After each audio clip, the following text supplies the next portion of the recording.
Gacha games these past couple of years have been very, very painful to play, especially as a gacha game fan myself. And I'm gonna be completely honest, like the gacha industry won't get better until Genshin Impact dies, you know? Because the problem is these days, gacha devs, gacha companies are no longer being innovative. They're all just trying to follow, the Hoyoverse blueprint and whatnot. I've talked about this many times. You can go check out my other videos if you're interested. If not, I understand. But the point is, nowadays, everybody's trying to get a piece of the, Genshin Impact cake, the Hoyoverse cake, which is understandable because if you see a formula that works, obviously you yourself are gonna try to copy the same thing.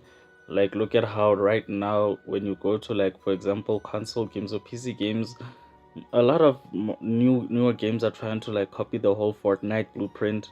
Everything has to be a battle royale, everything has to be a PvP shooter because they're trying to get a piece of the cake. But here's the problem: when Fortnite was in development or when it was being created, like the creators were creating it because they wanted people to play this game to have fun, they wanted people to play this game to enjoy it, they wanted people to play this game to like interact with their friends and yada yada yada. And the problem is people copying this formula are not trying to make the game innovative, they're not trying to make the game fun. They're trying to create the game in a way that is going to be optimal for profit, meaning they create, actual like roadblocks or difficulty spikes within the game to force you to open up your wallet.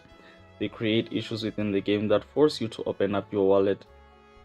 Or overall, they just like cannot be bothered to introduce like quality of life, improvements, like for example with Genshin Impact with the skip button.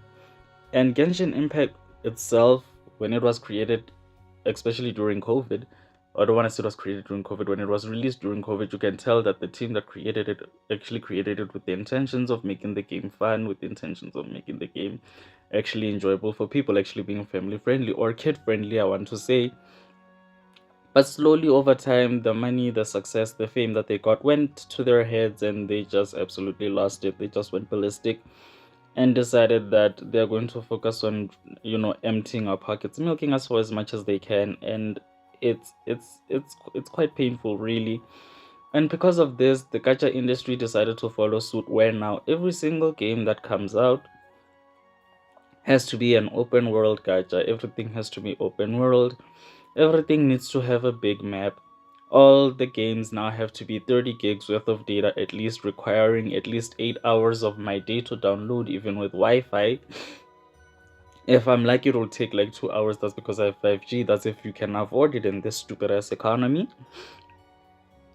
And overall, the games no longer focus on like the core gameplay, which is the battles, or the core gameplay, which is the puzzles. No, everything now needs to have, mini games. It needs to have, HP inflation. It needs to have artificial difficulty spikes, less in-game rewards, like premium rewards that you gain from completing challenges. They reduce them. Free gifts that you get are reduced extremely low. What is this thing, like daily rewards suck.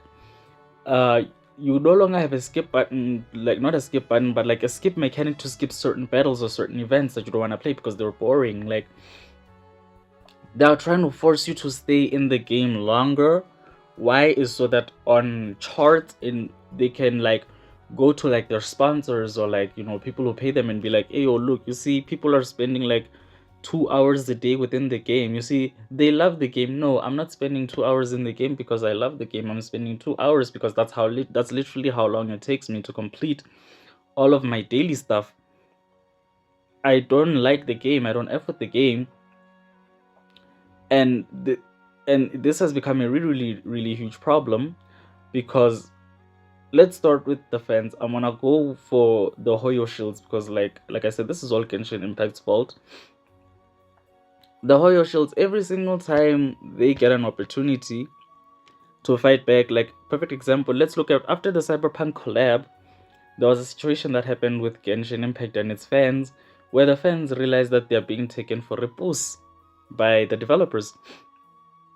So what did the fans do? In classic fashion, they rioted. They decided to give 1-star reviews, yada yada yada. You know how the story goes. This isn't the first time they've done it. They've done this before. And guess what happened? They achieved completely nothing, because instead of quitting the game, instead of deleting the game, obviously there was this one guy, I think it was from China, who asked for a refund for all of like the money he spent like this year. They gave him the refund, but then his account had like negative gems that he had to earn back.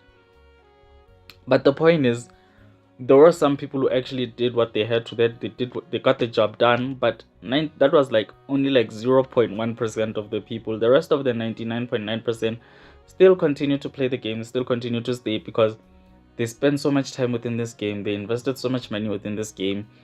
They just like, they can't fathom losing this account. And it's like, bro, you do realize that one day this game is going to shut down, it's going to EOS.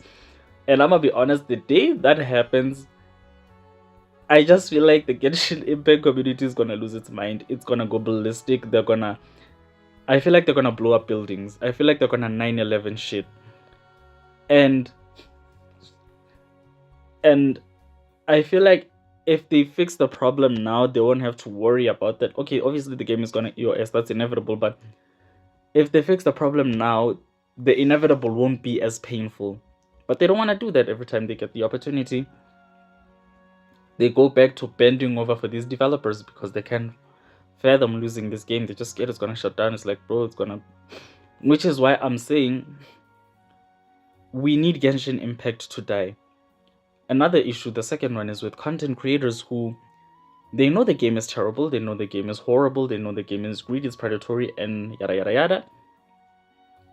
And they continue to make videos because either their channel relies on this community, because this is the community that's giving them donations, this is the community that's giving them likes, giving them views so that they can get their sponsorships and so on and so forth.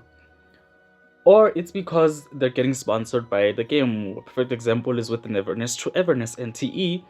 It's been sponsoring a lot of content creators. A lot of content creators don't make NTE content because they like NTE.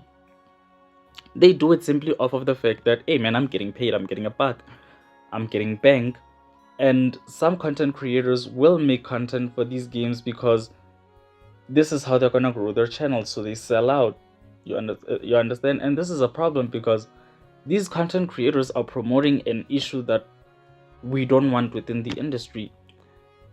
And what I hate about these content creators is that these are the same people that when we call them out, they make a fuck ton of excuses. A perfect example I can give you is this dumbass named D-Free, who, when I called him out for the fact that he was meat riding in Kaiju number 8 the game, he told me what I said is wrong simply because he got some random chick pregnant.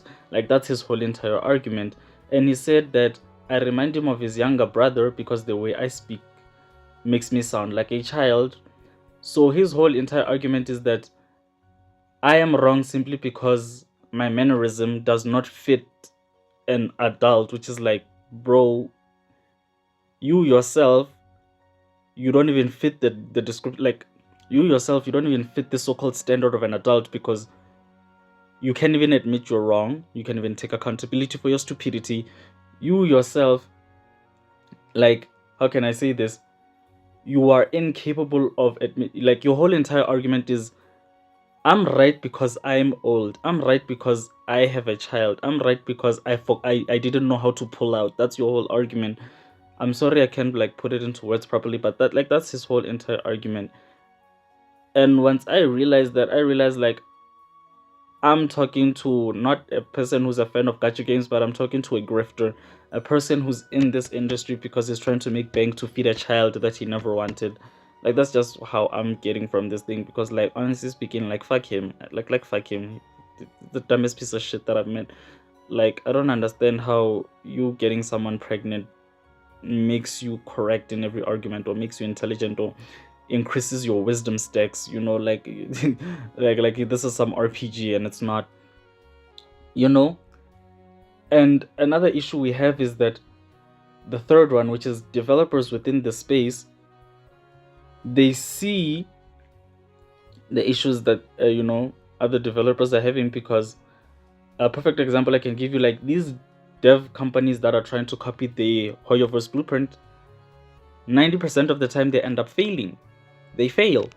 So what happens is other gacha dev companies, they see these failures, and instead of going a different route like Wua, which is what Wua did, instead of copying Hoyo, they decided to go a different route, Kuro, and decided to listen to the fans, give the fans what they want, love the fans. Guess what happened? They became successful. Now, instead of gacha companies seeing the success of Wua, seeing the success of Kuro, and be like, you know what, let's do the opposite of Genshin and actually listen to the fans. They're like, no, F it, because ladies and gentlemen, let's be honest, Kuro, Wua, it's number 2 when it comes to mainstream. Genshin Impact is number 1. Wua is number 2. They'll forever be second because like people are just mid-riding Genshin.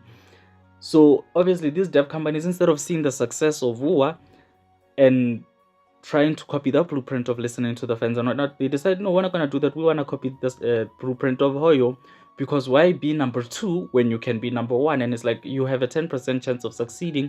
And they have like this delusional mindset of, oh, it won't be me, until the gacha game shuts down after 6 months. The company goes into debt, and then they have to file for bankruptcy. And it's like, we warned you, we told you, but what did you do? Nothing. You thought you were this smart. You thought you were Madara Uchiha from like Naruto, and you're not, bro. Like you're not. Like you're more like you're more like the kunai that Kakazu threw at what's his name, the kunai that Kakazu threw at Minato, and then he ran back to his village, and then he claimed, I fought the 4th Hokage. It's basically that. Like that's who you are basically. And seeing the trajectory of how it's moving these days, I don't think it's gonna get better. Some people think it's gonna get better because of some people think it's gonna get better due to the fact of what Duet Night Abyss did. For those of you who don't know, Duet Night Abyss, when they came first, it was a gacha game until the devs came out and said, we are no longer focusing on gacha. All the characters are free. The only thing we're gonna be selling is skins. And because of that, now a lot of games like Ananta are coming out and they're saying, we also are no longer making character gacha, but instead we're making a gacha for skins. And there are like other gacha games in development right now as we speak that are no longer going to focus on character gacha and are going to focus on skins. Now, sorry, I'm gonna be honest, I wanna say it was started by Duet Night Abyss, but it wasn't started by Duet Night Abyss. It was mostly started by Final Fantasy Ever Crisis, on like the mobile game, where all the characters were free. The only thing you had to do the gacha for was weapons and skins. But we're giving the credit to Duet Night Abyss because it was the first one with the most amount of attention. Final Fantasy didn't get attention because of the history that Square Enix has with its gacha games, and just all of them just shutting down and none of them lasting. But what I do want to say is, me personally, I don't see it getting better, and I just think it's gonna keep getting worse and worse and worse and worse and worse and worse. And the only way it's gonna get better is if Genshin Impact dies. Like Genshin Impact needs to fall off. Like Hoyo needs to go bankrupt. Basically, we need to see it crash and burn in order for us to like get anywhere. Like the Hoyo shields need to have an awakening, and a very, very painful and brutal one at that, because if they don't get it, I don't see the gacha industry getting any better. Like that's just my thoughts, honestly. Until next time.